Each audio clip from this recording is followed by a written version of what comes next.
Namaskar student. In our previous lecture we started our new topic freedom fighters in chapter number 18 people who won fame and studied about the Subhash Chandra Bose. So who was Subhash Chandra Bose? Subhash Chandra Bose was a great patriot. He fought for the independence of India and he also founded the Indian National Army, which is also known as the Azad Hind Fauj, and the three well-known slogans of Subhash Chandra Bose are Delhi Chalo, Give me blood, I will give you freedom, and Jai Hind. And he is popularly known as Netaji. Okay, and now we are going to start our study about the Jawaharlal Nehru. Okay, so our new topic in freedom fighter is the Jawaharlal Nehru. So who was Jawaharlal Nehru, student? Jawaharlal Nehru was the first Prime Minister of India. Okay, and Jawaharlal Nehru was born in November 14, 1889 and he was died on 27th May 1964. Okay, and his mother name was Swarupa Rani and the father name was Motilal Nehru. And Nehru means Jawaharlal Nehru was graduate of Trinity College of Cambridge. उन्होंने अपनी graduation यानी कि 12th के बाद जो study करते हैं हम 3 इयर्स और उसे ग्रेजुएशन कहते हैं, वो ग्रेजुएशन कहाँ से करी? कैम्ब्रिज से करी, Trinity college of Cambridge, and become a barrister. And Pandit Jawaharlal Nehru fought for the freedom of the country, और उन्होंने हमारी कंट्री की फ्रीडम के लिए लड़ाई लड़ी थी. And the first and after then he became, when India got independence in 1947, student, Pandit Jawaharlal Nehru became first prime minister of India, and as well as a central figure in Indian politics both before and after independence. means कि India के independence होने से पहले और independent होने के बाद तक वो इंडियन पॉलिटिक्स के सेंट्रल में यानी कि इंडियन पॉलिटिक्स के मेन केंद्र बने हुए थे, सेंटर में थे, वो एक मेन लीडर थे before independence and after independence. Okay, तो जो इंडियन पॉलिटिक्स की जो हिस्ट्री है उसमें इंडिया के इंडिपेंडेंट होने से पहले की भी हिस्ट्री में और बाद की भी हिस्ट्री में पंडित जवाहरलाल नेहरू ने इम्पोर्टेंट रोल प्ले किया. Okay, and he was also known as Pandit Nehru due to his roots with the Kashmiri Pandit community. उन्हें पंडित नेहरू भी कहा जाता है. क्यों कहा जाता है? क्योंकि जो उनकी रूट्स है यानी कि वो जो प्रॉपर जो उनके एंसेस्टर थे वो किस कम्युनिटी से रिलेटेड थे? कश्मीरी पंडित से. That is why he is also known as he was also known as, and today he is also known as the Pandit Jawaharlal Nehru. Okay, and in as a Congress president, student, जब पंडित जवाहरलाल नेहरू कांग्रेस के president बने, then in 1929 Nehru called for complete independence. Nehru ji ने क्या किया बच्चों? Complete independence के लिए work किया, बात निकाली कि अब हमें कंप्लीट इंडिपेंडेंस चाहिए. 1929 से पहले तक जो भी हमारी फाइट थी वो किस चीज़ से रिलेटेड थी? सेंटर क्या था कि जो ब्रिटिश गवर्नमेंट है वो इंडिया के एडमिनिस्ट्रेशन में यहाँ की पब्लिक को भी शामिल करे, और यहाँ की पब्लिक ही क्योंकि यहाँ की समस्याओं को समझती है तो इंडियन लीडर्स को इंडियन एडमिनिस्ट्रेशन में वो जो ब्रिटिश गवर्नमेंट है वो जगह दे, ताकि Indian people, Indian leader Indians की परेशानियों को समझे, गवर्नमेंट को बताएं, और जो एडमिनिस्ट्रेशन है इंडिया का ब्रिटिश टाइम पे वो बहुत अच्छे से वर्क करे, इसके लिए काम किया जाता था. लेकिन 1929 में क्या हुआ कि जब पंडित जवाहरलाल नेहरू ने कहा कि हमें कंप्लीट इंडिपेंडेंस चाहिए, हमें पूरी आज़ादी चाहिए, तब ये बात रखी गई कि ये भारत हमारा है और यहाँ हमें ही रूल करने का अधिकार है, हमें यहाँ किसी और को रहने का अधिकार नहीं है, ये हमारी कंट्री है, यहाँ पर एडमिनिस्ट्रेशन भी हमारा ही होना चाहिए, हमें सिर्फ एडमिनिस्ट्रेशन में पार्ट नहीं चाहिए, पार्टिसिपेंट नहीं बनना हमें, बल्कि हमें पूरा होल्ड चाहिए, दिस इज़ आवर कंट्री। सो उन्होंने कहा कि अब हमें सिर्फ पार्टिसिपेशन नहीं चाहिए, हमें पूरी आज़ादी चाहिए, अंग्रेज़ों को भारत छोड़कर जाना होगा और हमें कंप्लीट इंडिपेंडेंस देना होगा, यानी हमारी कंट्री को हमें हमारे हवाले छोड़ देना होगा और हम यहाँ पर अपनी गवर्नमेंट बनाएंगे और हम ही यहाँ का एडमिनिस्ट्रेशन देखेंगे। ओके, तो इस तरीके की बात कब हुई? As a Congress president in 1929 Nehru called for complete independence from the British Raj. Okay, and his ancestral house in Allahabad is called Anand Bhavan. Allahabad is also known as in present time known as the Prayagraj. Okay, Allahabad का नाम change हो गया student, in present time Allahabad is known as Prayagraj. वहाँ पर पंडित जवाहरलाल नेहरू का जो ancestral home है वो है, और उस एंसेस्ट्रल होम का क्या नाम है बच्चों? आनंद भवन। आनंद भवन is the name of ancestral. Ancestral means पूर्वजों का घर, उनके जो पूर्वज थे, यानी कि उनके फादर, ग्रैंडफादर और उनके आगे भी जो उनके ग्रैंडफादर और फादर थे, वो जो उनका घर है वो कहाँ है? इलाहाबाद में। Okay, and he loved children who lovingly called him चाचा नेहरू। अब बच्चों देखो, चाचा नेहरू क्यों कहा जाता है पंडित जवाहरलाल नेहरू को? क्योंकि ऐसा मानते हैं कि वो बच्चों को बहुत प्यार करते थे, वो बच्चों से बहुत ही क्लोज थे और बच्चे उनसे बहुत क्लोज थे और बच्चे उन्हें प्यार से चाचा नेहरू कहते थे।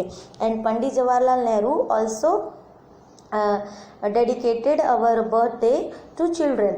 उन्होंने अपना बर्थडे बच्चों को समर्पित कर दिया, और इसीलिए जब हम 14 नवंबर को जब चिल्ड्रन डे मनाते हैं तो children day actually a birthday of Pandit Jawaharlal Nehru. And क्योंकि उन्हें बच्चों से बहुत प्यार था, बच्चों से बहुत क्लोज थे, इसलिए उनके बर्थडे को चिल्ड्रंस डे के नाम से जाना जाता है और उस दिन हम चिल्ड्रन डे सेलिब्रेट करते हैं। Okay, and he work for world peace.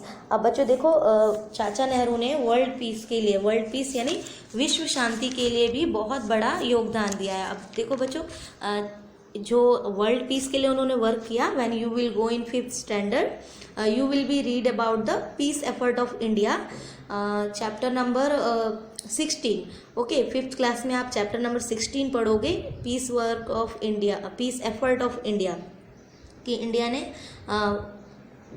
विश्व में शांति लाने के लिए क्या क्या काम किए। Then you will read about the NAM. NAM means non aligned movement. Pandit Jawaharlal Nehru ने इस मूवमेंट को कंसीडर किया था, इस मूवमेंट की धारणा रखी थी और इस पर वर्क करते हुए उन्होंने वर्ल्ड पीस के लिए वर्क किया। I am going to introduce you about the non alignment movement.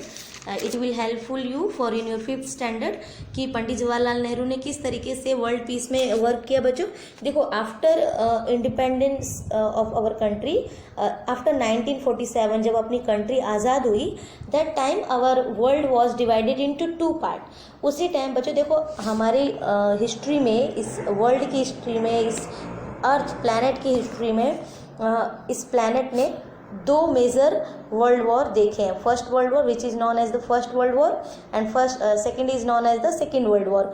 तो जब 1945 को सेकेंड वर्ल्ड वॉर ख़त्म हुआ था और जस्ट 1947 में इंडिया गॉट इंडिपेंडेंट। ओके, देखो फर्स्ट वर्ल्ड वॉर तो 1914, फर्स्ट वर्ल्ड वॉर कब हुआ था? 1914 में हुआ था स्टार्ट, और ख़त्म कब हुआ? 1918 में। 1914 को स्टार्ट होकर 1918 में ख़त्म हुआ था। And the second world war started in 1939 to 45। 39 में सेकेंड वर्ल्ड वॉर स्टार्ट हुआ, 45 में वो ख़त्म हुआ। And after 2 years India got independent from British rule. So that time our world was divided into 2 power blocks. Power blocks means 2 अलग अलग group में divided थी, जिसके अंदर पावरफुल कंट्रीज थी। One was the USA and second was the USSR. Okay, दोनों तरफ बहुत ही पावरफुल कंट्रीज थी। जो कंट्रीज अमेरिका को पसंद करती थी, उसकी फ्रेंडशिप को अपनाती थी, उन्होंने यूएसए वाले ब्लॉक को अपनाया, और जो कंट्री चाइना और रशिया को लाइक करती थी उन्होंने यूएसएसआर को अपनाया। और यूएसए एक अलग, दो जो हमारे पास ब्लॉक थे वो कौन से थे, USA and second was USSR. इसमें अमेरिका लीड कर रहा था, ओके, और यहाँ पर चाइना लीड कर रहा था। तब उस टाइम पे ये दोनों ही ब्लॉक्स, पावरफुल ब्लॉक्स, ये चाहते थे कि इंडिया जो कि अब इंडिपेंडेंट हो चुका था वो इन दोनों को ज्वाइन करे। यूएसए यानी अमेरिका चाहता था कि इंडिया ज्वाइन टू यूएसए, और China wanted to that India join USSR. तब उस टाइम पे एक बहुत बड़ी सिचुएशन थी। उस टाइम पे बच्चों सिर्फ इंडिया ही एक ऐसी कंट्री नहीं थी जो न्यूली इंडिपेंडेंट हुई थी, उस टाइम पे बहुत सी अदर कंट्रीज़ भी थी जो अभी न्यूली इंडिपेंडेंट हुई थी या होने वाली थी। तो ऐसी कंट्रीज़ के लिए बहुत बड़ी समस्या थी। क्या थी कि पंडित जवाहरलाल नेहरू ने ये सोचा और ये कंसिडर किया अदर न्यूली इंडिपेंडेंट कंट्री के साथ कि अगर हम किसी भी गुट को यानी कि किसी भी पावरफुल ब्लॉक को अगर ज्वाइन करते हैं, इसका मतलब क्या है, हम उनके अंडर में हैं, यानी कि कोई फिर से हमें लीड करेगा, मीन्स हमें किसी दूसरे के रूल्स को फॉलो करना पड़ेगा। इसका मतलब क्या हुआ कि हम सीधे सीधे वापस से दूसरे की गुलामी को, दूसरे की स्लेवरी को एक्सेप्ट करने जा रहे हैं। तो इससे बेटर है कि हम कोई दूसरा रास्ता निकालें कि हमें ना तो यूएसए को ज्वाइन करना पड़े और ना ही यूएसएसआर को ज्वाइन करना पड़े, और साथ ही साथ हम दोनों के फ्रेंड भी बने रहें। उस टाइम पे फिर पंडित जवाहरलाल नेहरू ने ये संदेश दिया, ये मैसेज दिया कि we should accept non aligned movement, कि हम किसी भी अलाइन में शामिल नहीं होंगे, किसी भी पावर ब्लॉक को में अपने आप को ज्वाइन नहीं करेंगे। तो पंडित जवाहरलाल नेहरू के साथ साथ 4 अदर लीडर्स भी थे अदर कंट्रीज़ के, जिन्होंने ये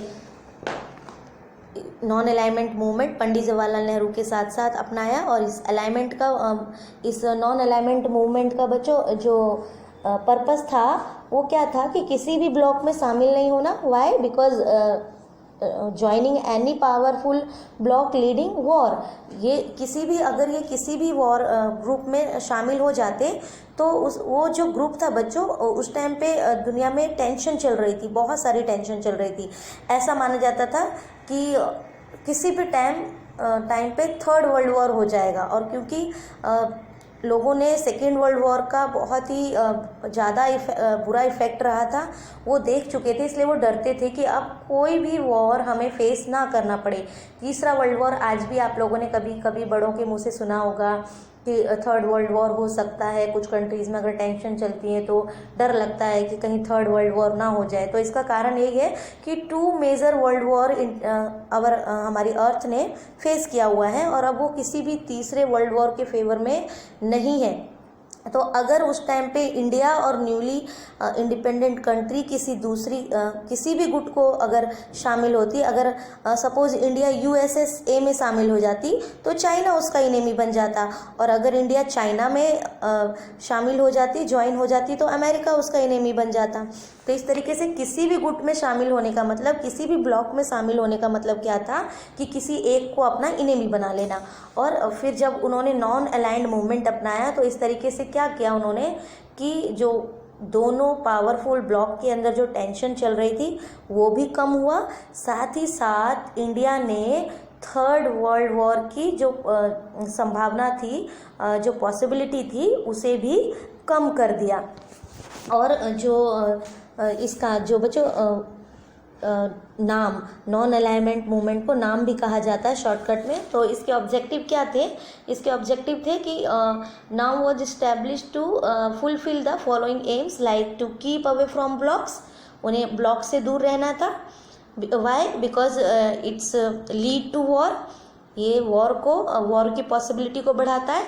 and to work in cooperation means आपसी सहयोग से काम करना, यानी एक दूसरे की आज़ादी और एक दूसरे की प्रोग्रेस और एक दूसरे की सोशल और कल्चरल डेवलपमेंट के लिए मिलजुल कर वर्क करना। And to help in maintaining world peace, और वर्ल्ड पीस मीन्स दुनिया में शांति व्यवस्था को बनाए रखने के लिए मिलजुल कर काम करना।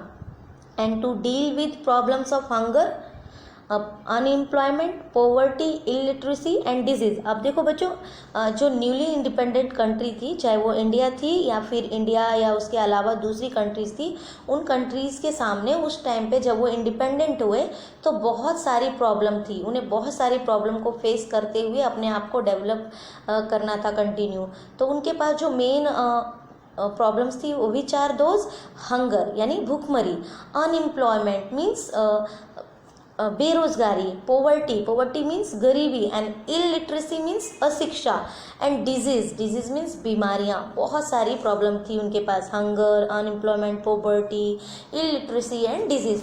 तो पंडित जवाहरलाल नेहरू ने जब नॉन अलाइंड मूवमेंट को कंसीडर किया, तब उन सभी कंट्रीज़ ने मिलकर, जो न्यूली इंडिपेंडेंट थे, उन्होंने इसे ज्वाइन किया, नॉन अलाइनमेंट मूवमेंट को, और हर तरीके की प्रॉब्लम को जो उन्हें फेस करनी थी उसे सॉल्व करने के लिए वर्क किया। Okay, and today student, non aligned movement की वजह से जो दोनों पावरफुल ब्लॉक थे वो धीरे धीरे जो उन दोनों के बीच का टेंशन था वो ख़त्म होने लगा, और यूएसएसआर के अंदर जो भी कंट्रीज़ उसके साथ ब्लॉक में शामिल थी वो धीरे करके एक एक करके उस ग्रुप में से हटती चली गई, और फिर यूएसएसआर पूरी तरीके से ख़त्म हो गया। और इस तरीके से जो हॉस्टाइल यानी अनफ्रेंडली सिचुएशन चल रहा था दो ग्रुप के अंदर, वो ख़त्म हो गया। लेकिन जो नॉन अलाइंड मूवमेंट था बच्चों, वो आज भी वर्क कर रहा है, and it is made up of 18 developing countries, which shows the popularity of this movement, and all the credit goes to Pandit Jawaharlal Nehru.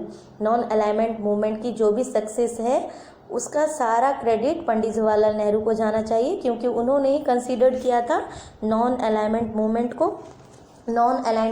को। ओके स्टूडेंट, और उनकी ही वजह से आज भी एंशिएंट टाइम में भी बहुत से पीपल ऐसे रहे जिन्होंने वर्ल्ड को लीड किया पीस मेंटेनिंग में, और इंडिया आज भी कंटिन्यू वर्ल्ड में पीस मेंटेनिंग के लिए वर्क कर रहा है। Okay student, now our chapter number 18 is completed.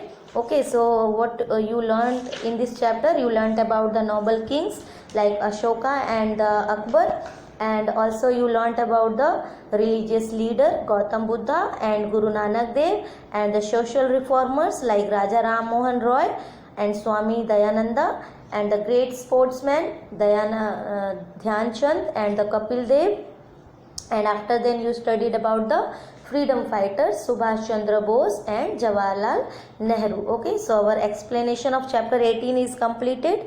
In our next video we will do the question and answer, and the correction work of objectives which are given in your textbook. Okay students, now take care, bye.